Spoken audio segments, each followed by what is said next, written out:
In this video, I will introduce you to the deep secrets of the extraordinary Romanian slingshot, talking about how to build it, how to optimally operate it, including tips, tricks and caveats, 8 critical advantages that it has over normal slingshots, 7 drawbacks or areas in which it lags behind, and the best use cases for this amazing slingshot. I will close up with a short history of this slingshot model and video proof of its insane capabilities. You have links to each of these sub-chapters in the description in case you want to jump to any specific topic. So grab a snack, sit back and let's embark on this exciting adventure together. Don't forget to like, subscribe and share this video with your friends.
Very tight with these 3 fingers, then put your index finger around the thumb and this comes on top of this area right here.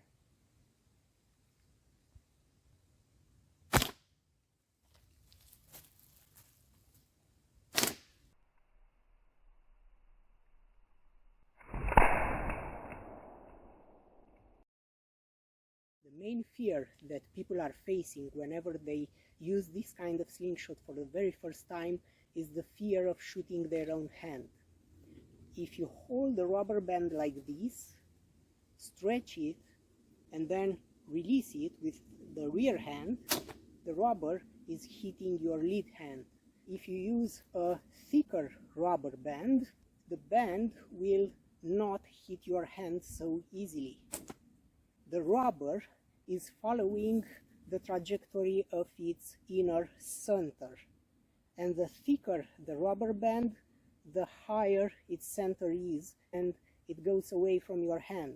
If you hold your lead hand at 45 degrees rather than vertical, you have less chances to be hit by the rubber. Even if you don't move your lead hand, if you rotate the end of the rubber 90 degrees, you will also notice that whenever you release it, it has a little bit less chance to hit your hand. However, this 90-degree turning is not really applicable when you have a pouch, because if you rotate, it's the string, the line here, that will actually take the torch, and that's not good. What is important when you have a pouch is to make sure that the pouch is always perpendicular on the rubber position. So if you hit vertically and you hold your rubber on a horizontal position, your pouch needs to be held vertical. If you are shooting in an angle and you hold your rubber vertical, then the pouch needs to be horizontal. It's not really important where the knot starts from here, and you should always make sure that the string is not rotated like this. The reason is that whenever you release your rear hand, the movement goes like this, and at some point it reaches in front and it releases the projectile, so it comes like this and it releases. But if the pouch is parallel with the rubber, what happens is that it will come like this, and as you can see, the string interferes with the trajectory of the projectile, and it will deviate, or it will catch on it and turn it back to you. People who come from standard forked slingshots are used to keep their lead hand fixed and to control everything from the rear hand. You aim for the target and then you release it, initiating the movement from your rear hand. That is not the best thing to do with this kind of slingshot.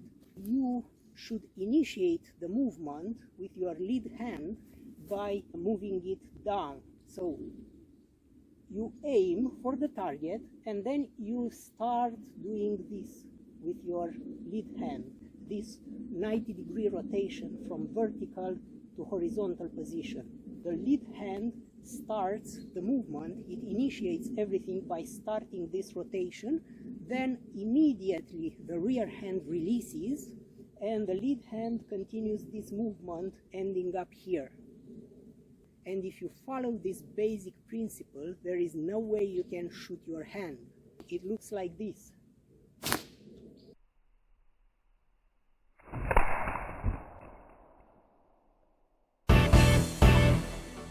People used with forked slingshots are knowing that the wear and tear on the rubber comes from it hitting the fork when it springs back.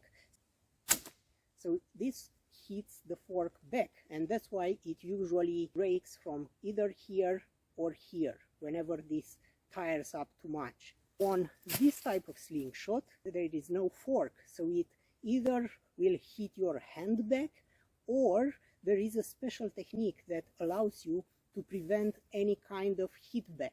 Direct that extra energy in a round circle until it consumes by rotating once, twice, or 3 times around your hand.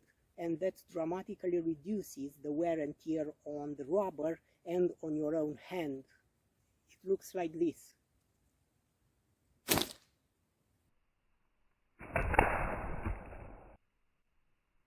When using extremely strong rubber pushing your limits to the extreme, controlling the end of the movement to end up in a rotation may be extremely difficult.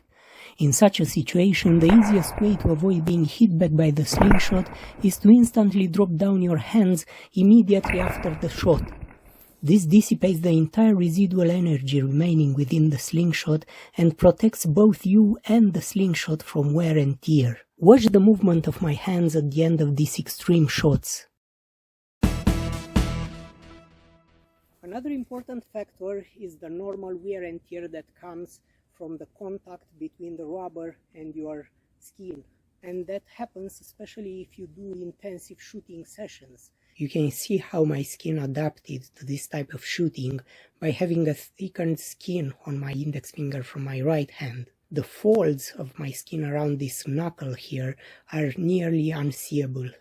That's because the rubber extends and then contracts that frictions the skin. To reduce that friction, I always prefer to have a slightly longer rubber band, and I use the extra length to have an additional layer between the actual slingshot and my hand. Move the actual slingshot through the fingers like this. So this is a relaxed layer of rubber which will not friction my skin, and that is the layer of the rubber that will get stretched and releases. The friction will be between these 2 layers of rubber, and it will not affect my skin at all.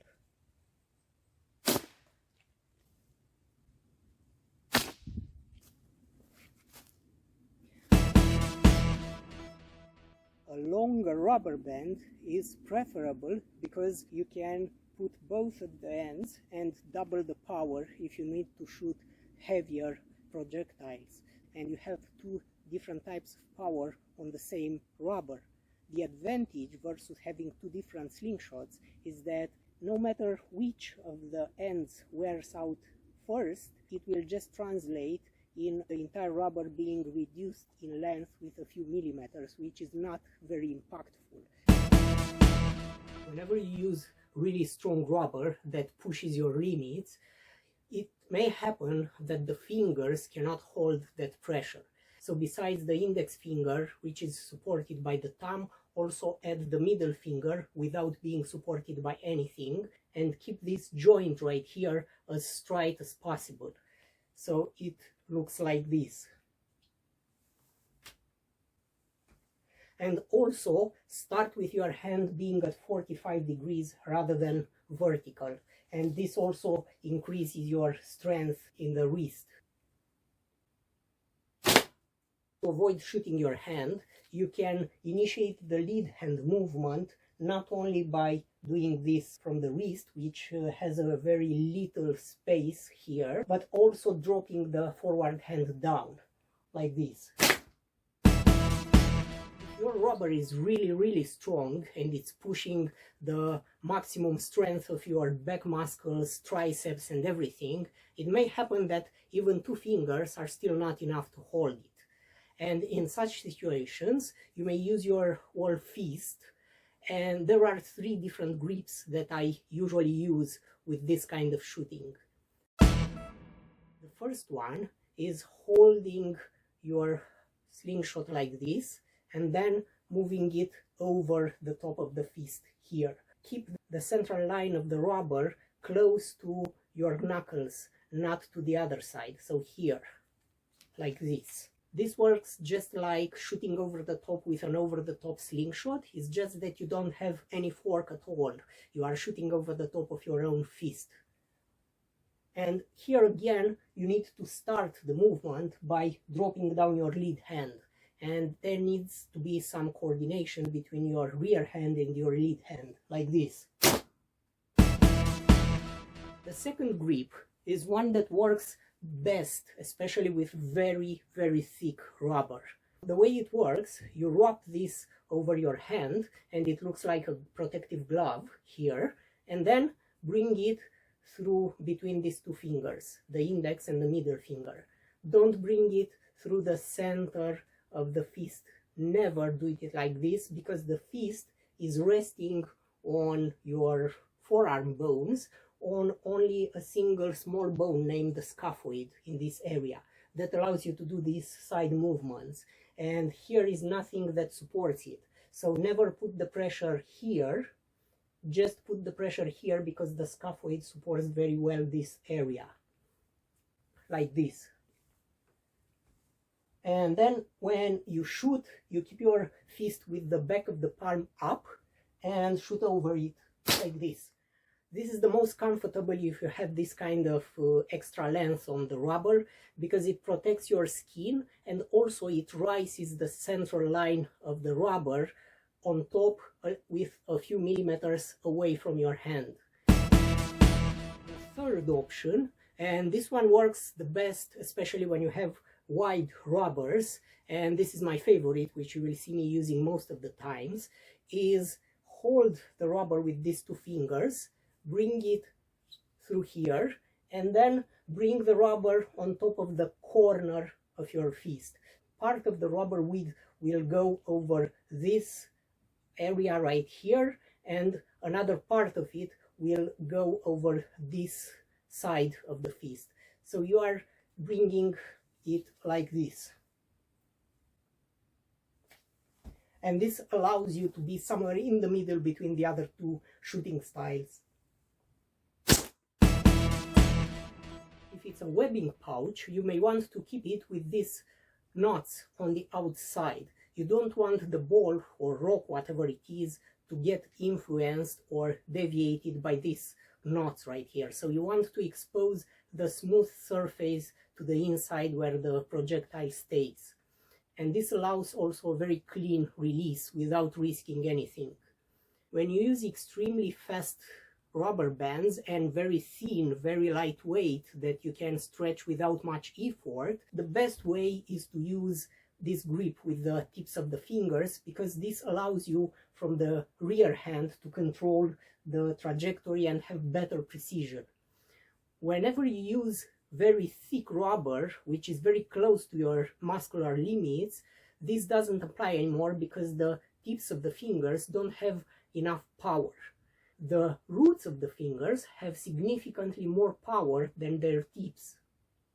So instead of gripping like this, you will want to grip it with the roots of the thumb and the index finger. I used to grip this from this area that stands in between the ball and the ends of the pouch, like this. And then I'm bringing the index finger around the ball like a locker here. And then when I release, I just release the locker and it jumps away. Not only the power of the rubber is important, but also the length of it, because when you release the pouch, every millimeter of stretched rubber starts contracting at the same time. So if you have 1 millimeter of rubber, it will contract this and it will move it with a specific speed. But if you have 2 millimeters of rubber contracting at the same time, the speed that it ungranates the pouch with is double. And the more millimeters of rubber you have, the faster the spring back will be for the pouch. That's why the length of the rubber is critically important, and you want to have as much length as possible. For this reason, instead of shooting like this, you may want to also extend your forearm behind to get additional length. By extending your forearm here, you get 1 arm more length of stretched rubber. And whenever you are using weak rubber bands just for speed with small steel balls, you may want to use this kind of grip, because this allows you a lot of movement from the wrist and it helps you to get extreme precision. However, when the rubber is really strong, you don't want to do this, because the fingers lose most of their power when your hand is bent like this. So in this position, your fingers don't really have power here. Instead of this, you may want to bend your hand like this over its back, because here is where it retains most of its power. And that's why I usually hold the pouch like this, and whenever I'm extending with thick rubber, I keep it like this. So if my lead hand is in this position and I keep the rubber horizontal for a vertical plan shooting, my rear hand is in this position. Whenever I'm shooting in an angle closer to the horizontal, then the rubber is vertical, as you can see, and the pouch needs to be horizontal. So in this situation, my rear hand is like this.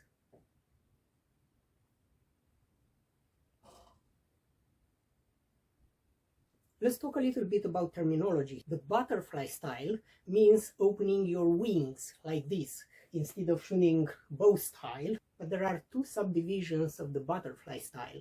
One is the albatross, when you keep your rear hand like this, and the other is the eagle style, when you keep your rear hand bent like this. Another interesting detail is about the power of your hands to extend the maximum rubber that you can extend. The problem is, if you extend like bow shooting style and then try to extend this end part of your hand, the triceps may not be able to extend it if your rubber is really strong. So instead of this, try to start your loading with both elbows nearly straight, so not fully straight, but like this, and try to come from here down.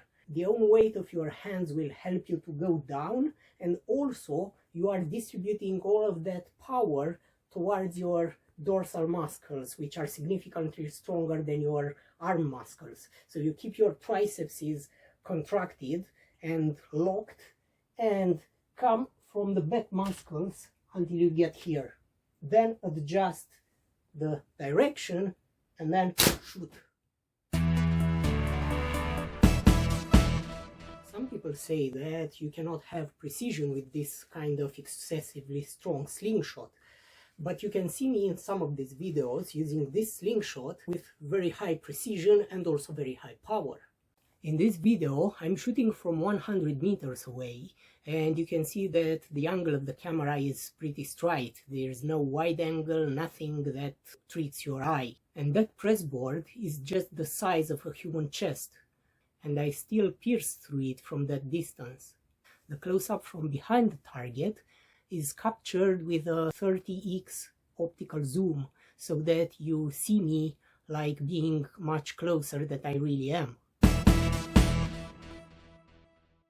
The 8 critical advantages that this offers over traditional slingshots are durability, versatility, modularity, portability, insane destruction power. Although unbelievable for beginners, it's easier to shoot accurately than with a fork-based slingshot. There's a single vector of force. Can be upcycled from waste pieces of rubber that you would throw away otherwise, can be quickly transformed into a tourniquet in an emergency situation to stop bleeding, and can be repaired in the field without any special tools. Let's take these advantages one by one. First, durability. As I have already demonstrated, this doesn't hit the fork. That means that the rubber will hold on much longer than on a normal slingshot.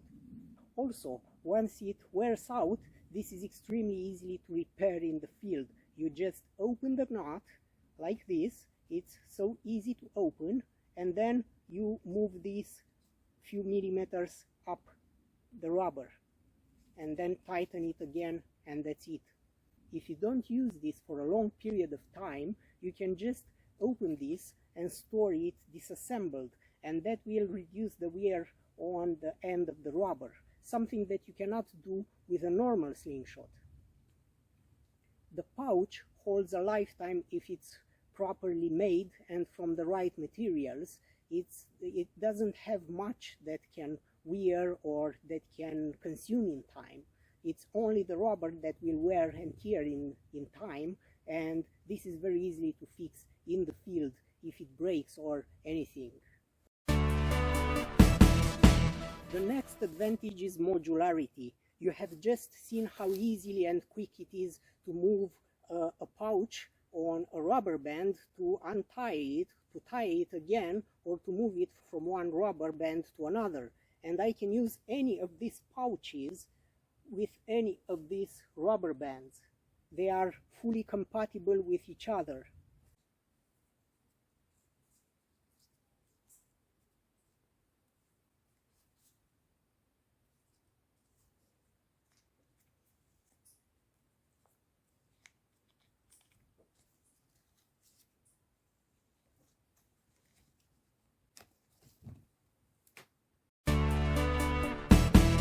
The next important advantage is portability. It's just easy to carry for ultralight backpacking, for the situations when you don't need a slingshot, or you don't know that you will need a slingshot and you don't want to carry much, but you just need to have one just in case. So for your emergency kit, ultralight backpacking, mess kit, survival kit, this is just perfect. It fits in a pocket, it fits in a survival kit, it fits everywhere.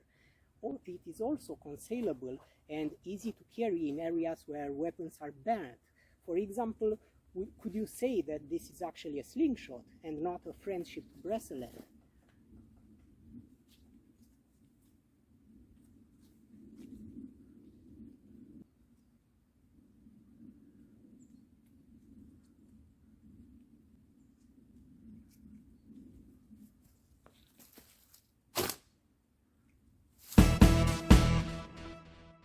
The next advantage is versatility. So you can adjust the stretch power. You have actually 2 steps of power. So if you use only one end of this rubber, you have a specific power that is limited by 1 strand of rubber. And if you want to double the power, you can just open the knot and use both of the ends of the same rubber, and it takes just a few seconds to do this, as you have just seen. Also, you can dynamically adjust from one shot to the other the power of the shooting. With the same rubber band and the exactly same slingshot, you can shoot normal style like this, or you can shoot albatross style, taking advantage of an additional reach like this. And that is because you can move this hand closer or farther away from the pouch to adjust the power of your shot, but also to adjust the length of it for the style you want to apply. And that is one of the greatest advantages. With a normal slingshot that has a fork, you are normally limited to the length of the rubber because it is fixed. The next critical advantage is its insane destruction power. With a fork-based slingshot, you have a pry bar that the fork forms on your wrist, and even if you use fingers on the fork, or even if you use a slingshot with a wrist support, that still forms a pry bar that forces your hand in an improper direction that affects accuracy, and it affects the strength of the rubber that you can use. If you use this slingshot, doesn't have that issue because there is a single vector of force. There are no 2 different directions for 2 different rubber bands to the sides and the projectile to come in the middle. This is a single vector of force that goes directly on the direction of the target, and there is no loss of power. And also there is no pry bar on the hand, as you can put this over your own fist and shoot like this.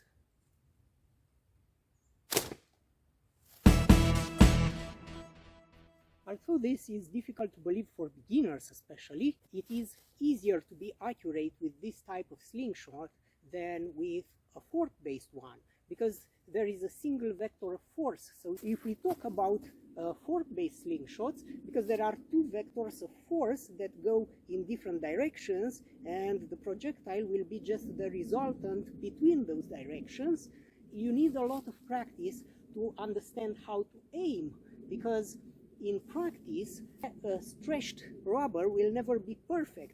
You will always have at least one of the sides farther from your pouch than the other, just a few millimeters or a little bit, but it will never be perfect. Even if you have some laser pointer or something, it's always incredibly difficult or impossible in practice to calibrate that laser. What do you calibrate it with? Because the ends of the fork will always be imperfectly aligned. So even if you align that laser with your eye, then the pouch may be a little bit up or a little bit down, and the precision is affected. With this slingshot, there is a single line. So whenever you align this stretched line with the target and with your eye, that projectile will go directly on that direction. It's as simple as that. Another interesting advantage of this type of slingshot is that you can make it fully from upcycled waste materials. For example, you can see this is a piece from a gas mask, but it's not the strap of the mask. It's just a side part of it that you would normally throw away to the garbage or to the trash otherwise. And this slingshot shoots just as straight as any other.